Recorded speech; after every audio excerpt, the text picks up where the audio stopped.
Biology. So hello there and welcome to this class. So today in this class I want us to study about respiration. So what is respiration? So simply, respiration is the process whereby food is chemically broken down in the body to release energy. So in the definition for respiration, never say that food is only broken down. So you should be specific. Food is chemically broken down in the body in order to release energy. Because we see that during digestion, food is also chemically and mechanically broken down. That is not respiration. And that's why for respiration, you must be specific and say that this is the process whereby food is chemically broken down in the body to release energy.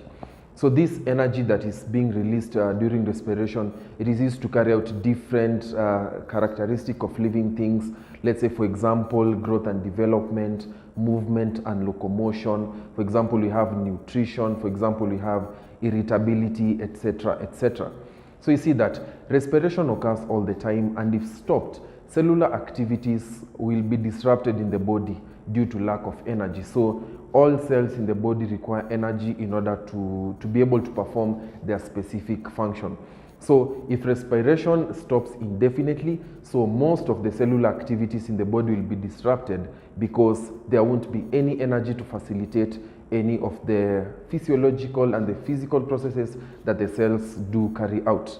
So this may also result in death in severe conditions. So for example, we see that if the brain cells are going to lack energy needed for respiration, for a short period of time, they'll start to die slowly by slowly. So the brain cells are going to die.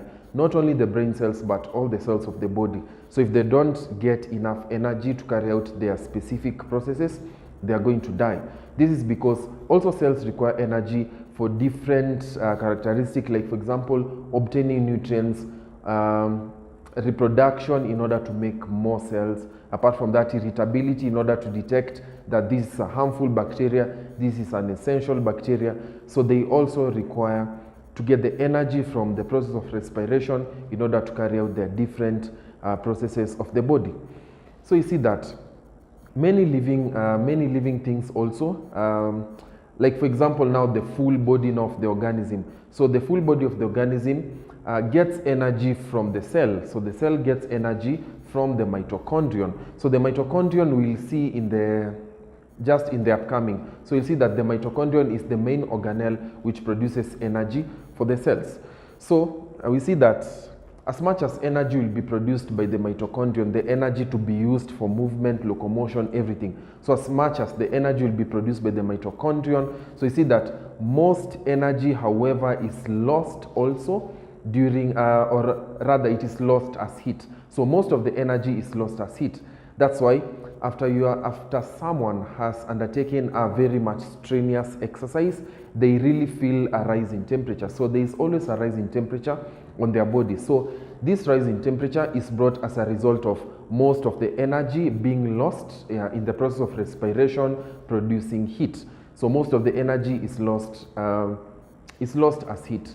So you see that also this heat that is being lost in the process of respiration, it is mainly essential in human beings, because this heat in human beings, it is used to keep the body warm, or rather it is used to help in maintaining a constant body temperature. So that's the main function of this heat lost during respiration. Yes, the heat is being lost, but the bodies of the human beings use also this heat in order to maintain the body temperatures back to normal, and that is at 37 degrees Celsius. So apart from now the introduction of respiration, let's look at the first subtopic, which is tissue respiration. So simply, what is tissue respiration?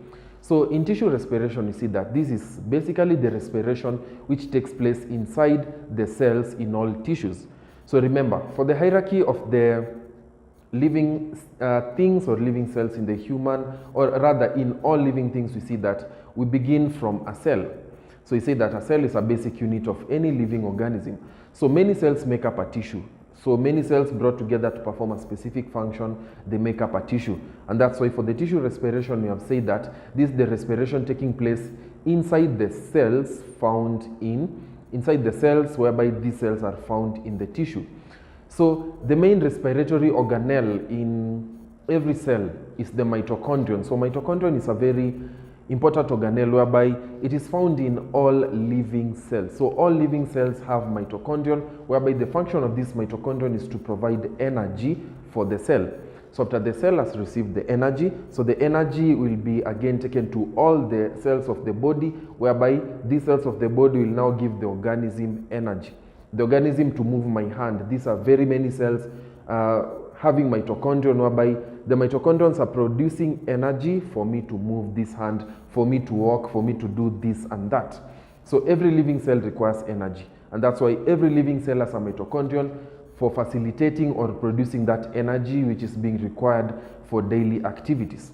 So we see that most of the organisms require oxygen for respiration to take place.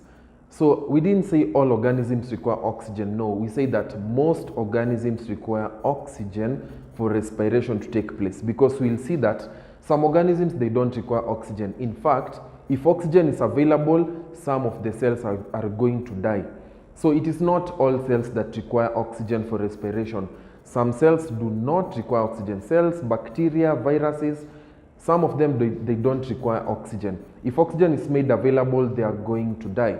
For example, we are going to look at now the obligate and the facultative anaerobes. So we are going to differentiate between these. So some organisms, if oxygen is made available, they are going to die. Some organisms, if oxygen is available, or if oxygen is now not available, they are going to die. So we are going to look at them. So as you can see, this is the diagram of the mitochondrion. So this is the organelle which mainly produces energy for the cell. So it's a mitochondrion, and it's basically sausage shaped. So for this mitochondrion, we see that we have the two outer layers. So the first layer, we have the outer layer to the outside, and then we have the inner layer to the inside. So the inner layer, take note that it has different projections. So these projections, they are referred to as cristae. So you can see those projections in the inner membrane. So they are referred to as cristae. So we'll see that the function of the cristae is mainly to provide a large surface area for the attachment of the respiratory enzymes for the process of respiration. Because if the cristae could have been just a straight line that is curved like that, it is only limited amount of respiratory enzymes could attach themselves to the mitochondrion in order to provide energy.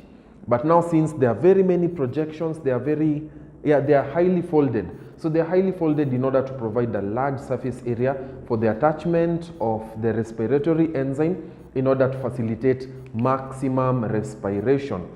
So apart from that, we have space between membranes, and then we have the matrix. So the matrix also contains different respiratory enzymes for respiration to take place.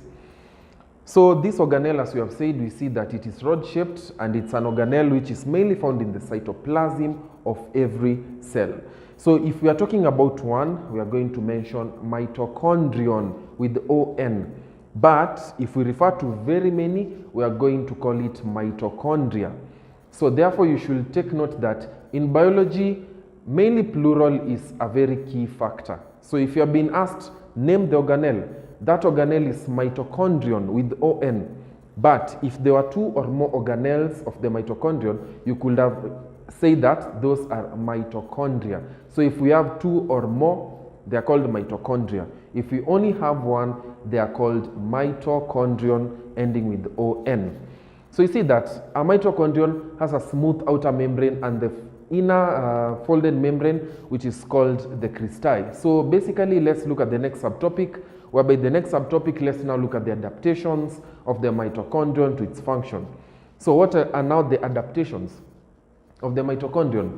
Anytime in biology you will be asked a question on adaptation. What is the question testing? So if you have been asked a question on adaptation, so the question is testing on what are the main reasons as to why mitochondrion has the said characteristics. So remember, if you have been asked the difference between characteristic and adaptation, if you have been asked about the characteristic, you only say mitochondrion has cristae. Mitochondrion has the inner membrane and the outer membrane. That is characteristic. You don't give the reason why. But for now the adaptations you must give the reason as to why it has that characteristic. Like for example, you can say that the mitochondrion has cristae. That is only a characteristic. But to make the characteristic an adaptation, you now give us the reason why it has that cristae. For example, you can say the mitochondrion has a matrix containing DNA ribosomes for making the different protein enzymes for the breakdown of the pyruvic acid to carbon dioxide, hydrogen ions, and the electrons.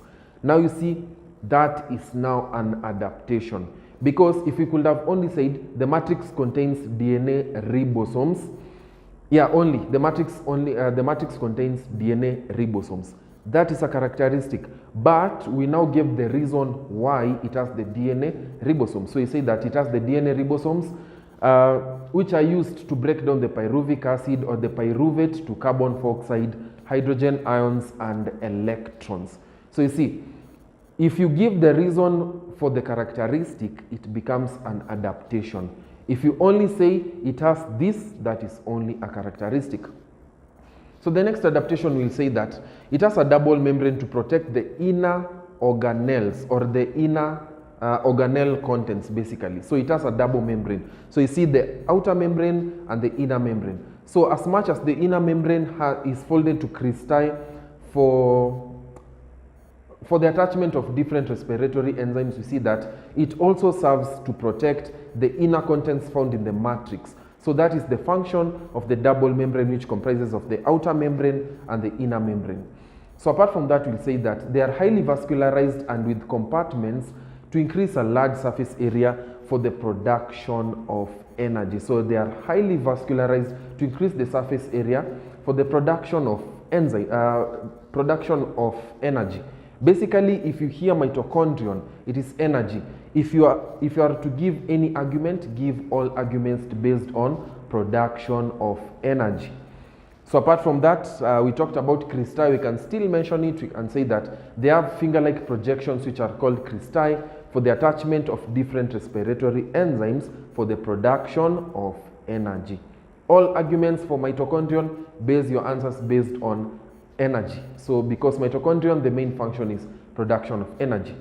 So apart from that, you can say that they have a fluid-filled cavity which is called the matrix, which are filled with the different respiratory enzymes for the production of energy. So they have a fluid-filled cavity, that middle cavity which is called the matrix. So that matrix has different respiratory enzymes which are used for the production of energy during the breakdown of the food substrate. So apart from that, we see that we have mainly two types of respiration. So the first type of respiration, we have aerobic respiration. Apart from aerobic respiration, we have now the anaerobic respiration. So these two types of respiration, basically, they comprise of different organisms. So we have different organisms which only undertake aerobic respiration and anaerobic respiration. So remember, when we began by the definition of respiration, we say that there are organisms which undertake respiration when oxygen is made available. So when oxygen is made available, some organisms will undertake respiration. So this aerobic respiration, this is mainly respiration which involves oxygen. So oxygen must be present in this respiration, which is called aerobic respiration. So if oxygen is not available, so the organisms are going to undertake an aerobic respiration. Again, I'll repeat. So if oxygen is available, organisms are going to undertake aerobic respiration. If oxygen is not available, organisms are going to undertake an aerobic respiration. So this means that in aerobic respiration, there must be oxygen for respiration to take place. In anaerobic respiration, oxygen should not be present for respiration to take place. So oxygen is not required for respiration to take place. That is anaerobic respiration. This also means that in aerobic respiration, if oxygen is not available, organisms are going to die because oxygen is not available. And also in anaerobic respiration, if oxygen is present, organisms are going to die. That is anaerobic respiration. This means that there are organisms which must use oxygen for respiration. If oxygen is not present, these organisms will die. For anaerobic respiration, organisms, they don't use oxygen. If oxygen is made available, oxygen is going to poison these cells and these cells are going to die. Biology.